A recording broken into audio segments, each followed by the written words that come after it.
Guys, welcome to my channel. ముందుగా మా ఛానల్లోకి వెళ్ళే ముందు మా ఛానల్ లైక్, షేర్, సబ్స్క్రైబ్ అయితే చేసుకోండి. మా ఫర్దర్ వీడియోస్ అన్నీ మీకోసం వస్తాయి. రీసెంట్‌గా 27థ్ 'కల్కి' అనే సినిమా అయితే రిలీజ్ అయింది. ఈ విషయం మీ అందరికీ తెలిసిందే. అది ఎంత కలెక్షన్ చేస్తుందో అనేది మాటల్లో చెప్పలేకున్నాము. డే 1 కంటే డే 3 అనేది ఇంకా ఎక్కువ కలెక్ట్ చేసింది. సో, దీనివల్ల ఏందంటే కేరళలో కూడా థియేటర్లు సరిపోకైతే 350 థియేటర్స్ ఇచ్చారు స్టార్టింగ్‌లో అయితే. ఇప్పుడైతే 432 థియేటర్స్‌కి అయితే పెంచారంట. ఇది చాలా అంటే చాలా గొప్ప విషయము.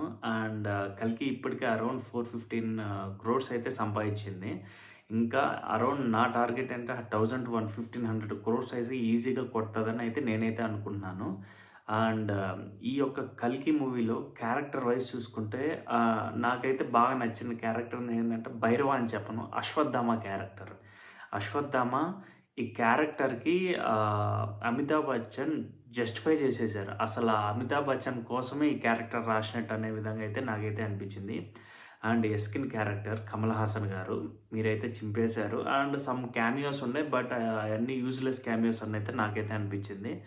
ఏదో పెట్టాలని ఈ 'దుల్కర్ సల్మాన్‌ని' అండ్ మన 'రాజమౌళి' గారిని, 'ఆర్‌జీవి', 'అనుదీప్' అండ్ 'ఫరి అబ్దుల్లా' ఈళ్ళందరూ ఏందంటే ఉన్నారంతే.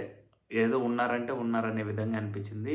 వాళ్ళకి క్యామియో ఇంకా బెటర్‌గా ఇచ్చుంటే అయితే చాలా బాగుండైతే నాకైతే అనిపించింది. అండ్ ఈ సినిమా ఖచ్చితంగా ఒక మంచి పెద్ద హిట్. ఇంకా ఇప్పుడున్న దానికంటే ఇంకా బీభత్సంగా కలెక్షన్ రావాలని అయితే మనస్ఫూర్తిగా అయితే కోరుకుంటున్నాను. మీకేమనిపించిందో ఈ వీడియో అయితే కింద అయితే కామెంట్ చేయండి. అండ్ మరిన్ని వీడియోస్‌లో అయితే మళ్ళీ కలుసుకుందాం. అంతవరకు అయితే బాయ్ బాయ్.